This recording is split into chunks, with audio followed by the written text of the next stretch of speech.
Okay, so basically what I do is turn on this switch, turn on this switch. That, when it's done blinking, it's connected. And then come over here, a few pumps of this. Okay.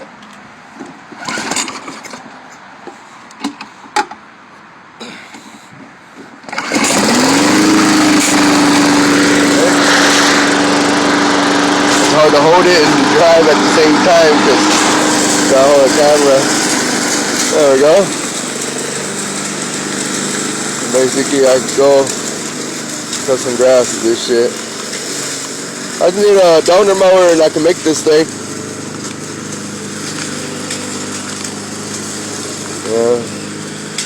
Works good for everything, I guess, lawn-wise.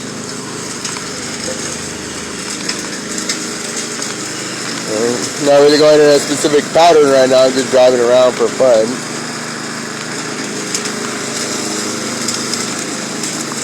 I'll try to easily take care of some leaves.